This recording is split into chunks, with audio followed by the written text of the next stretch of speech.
আসসালামু আলাইকুম। দর্শক, সাধারণ মানুষের ভাবনা, সাধারণ মানুষের ধারণা খুব কম ক্ষেত্রেই ভুল প্রমাণিত হয়, অধিকাংশ ক্ষেত্রেই সেগুলো সঠিক বলে প্রমাণিত হয়।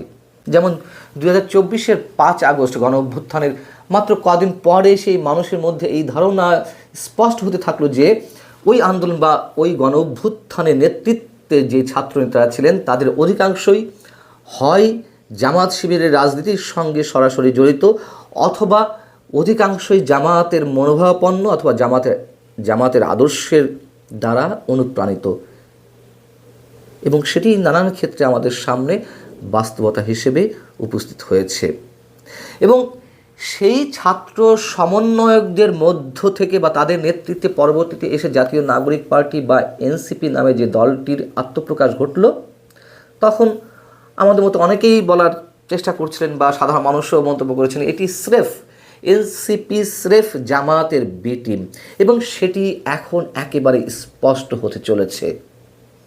তার কারণ এনসিপি নাকি এরই মধ্যে জামায়াতের সঙ্গে জোট বেঁধেছে, নির্বাচনী জোট। বুধবার রাতে এই বিষয়ে তাদের সঙ্গে সব ধরনের কথাবার্তা চূড়ান্ত হয়ে গেছে জামায়াত এবং এনসিপির মধ্যে। সেই বিষয়টি আমাদের সামনে তুলে ধরেছেন, একেবারে উন্মোচন করেছেন সাবেক ছাত্র সমন্বয়কদের খুব গুরুত্বপূর্ণ একজন নেতা আব্দুল কাদের। তিনি বলেছেন যে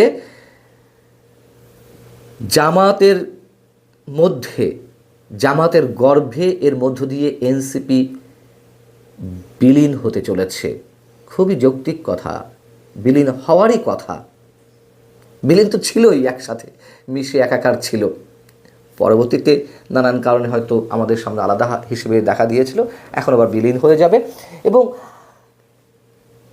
আব্দুল কাদেরের যেই ঘোষণা বা আমাদের সামনে যে তথ্য উন্মোচন করেছেন, আমি নিজেও জানি যে জামাতের খুব হার্ড করে একটি মিটিং ছিল বুধবার রাতে। সেখানে তাদের নেতৃত্বে যে 8 দলীয় কথিত ইসলামী জোট, সেই জোটের একটি গুরুত্বপূর্ণ বৈঠক ছিল আসনওয়ারি নানান ধরনের বক্তব্য বা নানান ধরনের কৌশল অবলম্বনের জন্য।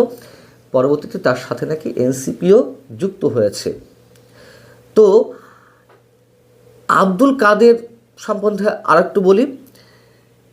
তিনি এনসিপি গঠনের পর সরাসরি সেই রাজনীতিতে জড়িত না হলেও বৈষম্যবিরোধী ছাত্র আন্দোলনের নেতা হিসেবে গুরুত্বপূর্ণ দায়িত্ব পালন করে যাচ্ছিলেন, এবং ঢাকা বিশ্ববিদ্যালয়ে দীর্ঘদিন পর যে ডাকসুর নির্বাচন হলো, সেই ডাকসুর নির্বাচনে এনসিপি মনোনীত প্রার্থী হিসেবেই তিনি ভিপি পদে প্রতিদ্বন্দ্বিতা করেছিলেন, এবং সরকারের সাবেক উপদেষ্টা আসিফ মাহমুদ সজীব ভুঁইয়ার খুব ঘনিষ্ঠ হিসেবে পরিচিত। এই বিষয়টি যখন গণমাধ্যমে এলো যে বা আব্দুল কাদের সবাইকে জানিয়ে দিলেন যে জামাতের গর্ভে এনসিপি বিলীন হতে চলেছে বা মাত্র 30টি আসনে সমঝোতা হয়েছে, কত টাকা এনসিপিকে দেওয়া হবে সে বিষয়েও চূড়ান্ত হয়েছে।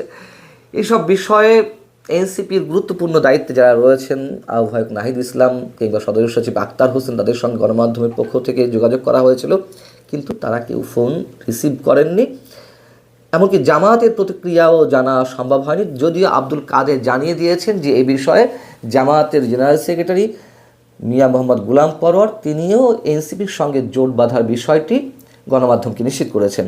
যাই হোক, বেশ কয়েকটি গুরুত্বপূর্ণ পয়েন্ট, ওই বৈঠকে জামাতের সঙ্গে এনসিপি যেসব বিষয়ে সিদ্ধান্ত চূড়ান্ত হয়েছে তার বেশ কয়েকটি বিষয় তুলে ধরেছেন আব্দুল কাদের তার ফেসবুক পোস্টে।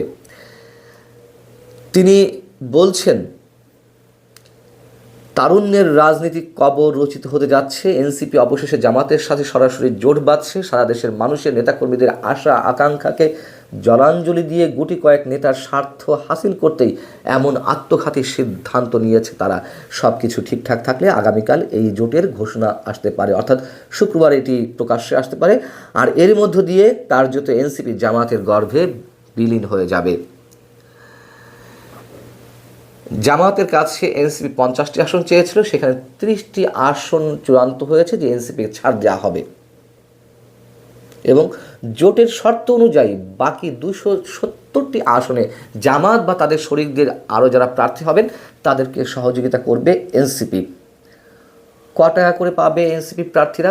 এনসিপির যে প্রার্থীরা 30টি আসনে প্রতিদ্বন্দ্বিতা করবে তাদের প্রত্যেককে জামাতের পক্ষ থেকে 1.5 কোটি টাকা করে দেওয়া হবে।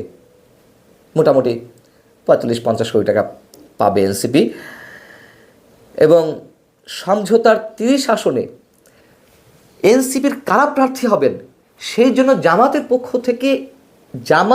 পক্ষ থেকে এনসিপির একজনকে নির্ধারণ করে দেওয়া হয়েছে। সেই নির্ধারিত ব্যক্তিকে জামাতের অনুসারী বা জামাতের সঙ্গে ঘনিষ্ঠ সম্পর্ক রয়েছে এনসিপির মধ্যে, যাকে বলা হয় সেই যুগ্ম আহ্বায়ক নাসিরউদ্দিন পাটোয়ারি, জ্যেষ্ঠ যুগ্ম আহ্বায়ক।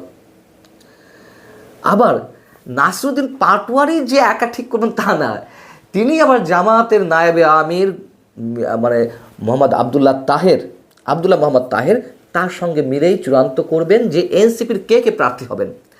আর কিছু থাকে দলীয় মানে নিজস্ব যে বৈশিষ্ট্য বা স্বকীয়তা, এগুলো বিসর্জন দেওয়ার ক্ষেত্রে আর তো কিছু বাকি থাকে না, সবই জামাত নির্ধারণ করবে। এখানে বলা হচ্ছে আব্দুল কাদের যিনি দাবি করছেন পরবর্তীতে ছোটনগংয়ের সাথে নাহিদ ইসলামরা আরও এক ধাপ আগানো সমঝোতা হয়েছে। ছোটনগং বলতে কাদেরকে বোঝানো হয় আপনারা জানেন। নুরুল ইসলাম ছোটন একসময়ের সাংবাদিক, যার সাথে সখ্যতা রয়েছে বা যারা একই সাথে একটা অন্য ধরনের বাংলাদেশ নির্মাণ করতে চায়। কোন ধরনের বাংলাদেশ তা তো আপনারা জানেন যে এই গ্যাংয়ের সদস্য কারা। বিশেষ একটি পত্রিকার সম্পাদক, তারপরে ফ্রান্সে একজন দার্শনিক আছেন যাকে অনেকে দার্শনিক বলে চিহ্নিত করেন, সব বিষয়ে মোটামুটি একেবারে বিশারদ, সেই পিনাকি ভট্টাচার্য। এবং এদের সাথে আরেক বুদ্ধিজীবী চিন্তাবিদ রয়েছেন ফরহাদ মজহার।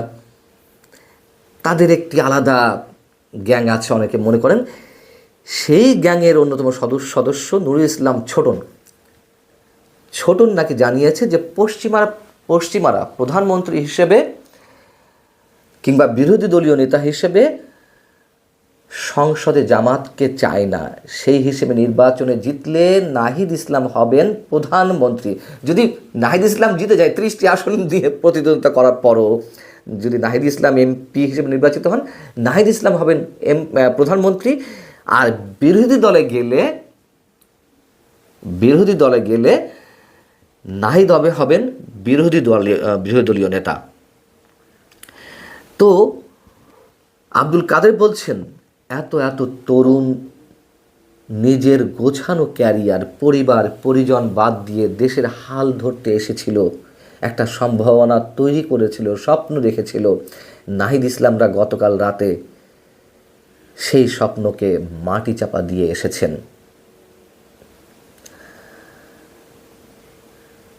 এটা তো বাস্তবতা। শুরুতে যেটা বলছিলাম যে এনসিপি স্রেফ জামাতের বে টিম, তার তো অনেক ক্ষেত্রে আমরা প্রমাণ পেয়েছি এই জোট বাঁধার আগে থেকেই।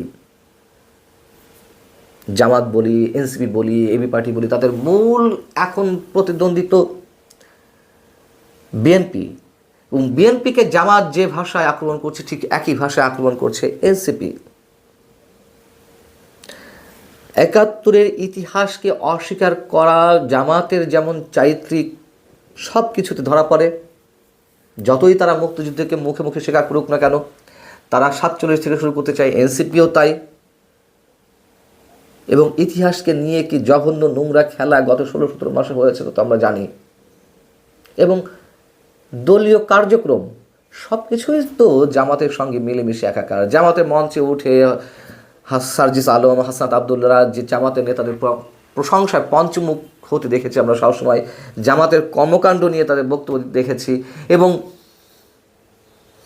মুক্তিযুদ্ধের ক্ষেত্রেও জামাতের ভূমিকা নিয়ে ইতিবাচক ভূমিকা নাকি ছিল, সেই সব কথাও এনসিপি নেতারা বলেছেন। এই আমাদেরকে শুনতে হয়। অতএব এতে অবাক হওয়ার কিছু নেই যে জামাতের গর্ভে বিলীন হয়ে যাওয়ার বিষয়টি এনসিপির জন্য। তবে এনসিপির ভাঙনটা, অভ্যন্তরীণ ভাঙনটা সম্ভবত আরও বেশি জোরালো হচ্ছে। আব্দুল কাদের আসিফ মাহমুদ সজীব ভুঁইয়ার খুবই ঘনিষ্ঠ ব্যক্তি। আসিফ মাহমুদ সজীব ভুঁইয়া কিংবা মাহফুজ আলমরা পদত্যাগের পরে এনসিপিতে গুরুত্বপূর্ণ পদ চাইছিল, কিন্তু দেওয়া হয়নি। আমার ধারণা আরও অনেকে বেরিয়ে যাবে এনসিপি থেকে, তারা নতুন কোনো এনসিপি গঠন করতে পারে বা দল যাই বলি না কেন সেটি স্পষ্ট। ভালো থাকুন সবাই। আল্লাহ হাফেজ।